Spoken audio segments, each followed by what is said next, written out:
Hello guys, welcome to 5th generation Hobby Shop and welcome to another unboxing and testing po. Shoutout po natin Sir Joselito.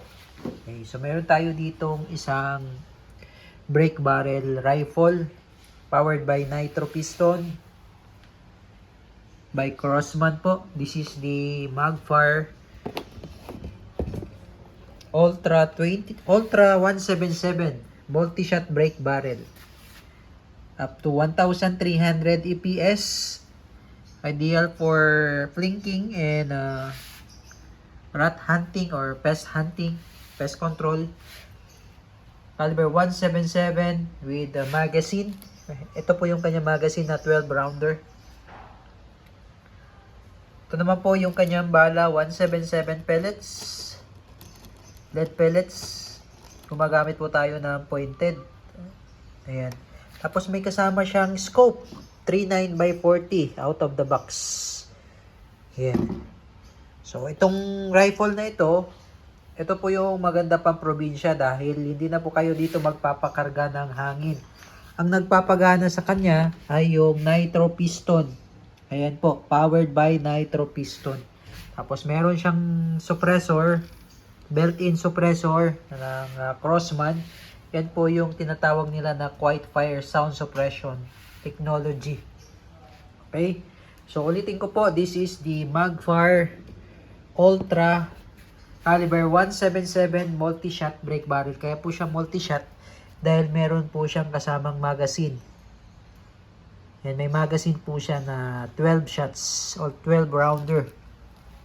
So, kumbaga, kaya siya brake barrel, babaliin nyo po. Kada bali, putok, bali putok hanggang sa maubos po yung 12. Okay, so shout out again kay Sir Joselito.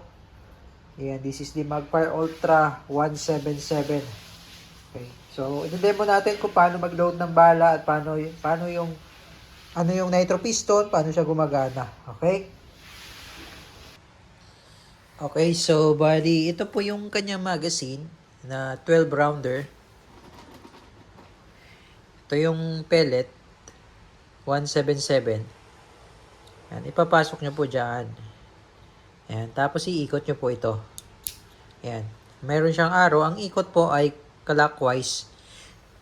Yan, hanggang sa mapuno po yung slot. Hanggang 12 po yan. Yan, hanggang sa mapuno po yung slot niya. Yan. Okay. So, ngayon po, fast forward lang natin. Ayan po. So, pagka 0 na po, ayan, 0 na, huwag nyo pong lalagyan itong space na to. Kasi yung space na to, isasalpak po natin dito. Yung magazine. Ayan, dito po natin ilalagay yan. Ayan, isasalpak mo siya dyan. Ayan. So, babaliin mo siya. Tapos, pagka babaliin nyo po, ganito po, no? Direkta po, wag nyo po siyang yung pagkababaliin nyo yung ibabalik kasi madodoble yung bala. So, gagawin nyo, pagkabaling ganyan, sasagad. Medyo matigas dahil bago pa. Tapos, pag ibabalik nyo, biglain nyo. Yan.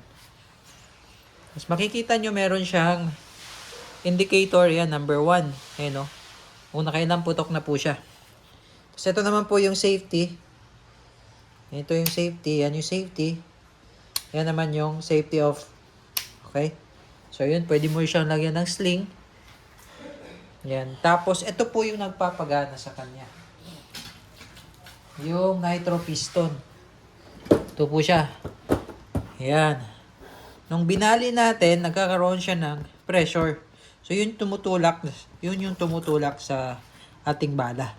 So, di ba usually, CO2, kinakargahan siya ng CO2. Pero itong nitro piston, built-in na yan, di mo na kailangan magpakarga ng CO2. Yan na yung nagpapagana sa kanya. Tapos ito, matagal to bago bumigay yung piston. Ito yung maganda sa probinsya kasi bali-bala na lang ang hanapin mo. Di ka na maghahanap ng, di ka na magpapakarga ng CO2. Okay. So ito po yung latest ngayon, yung ating brake barrel na Crossman. Testing natin. Okay? So, firing. Okay. So, ngayon, pag puputok kayo ulit, babaliin nyo lang ulit. Ayan. Sagad. Balik. May makikita kayong number 2. Ayan. Hanggang sa maubos yung 12. Ayun. Okay. So, ganun lang siya. Tsaka, malakas yung recoil niya. Talaga pumipitik siya.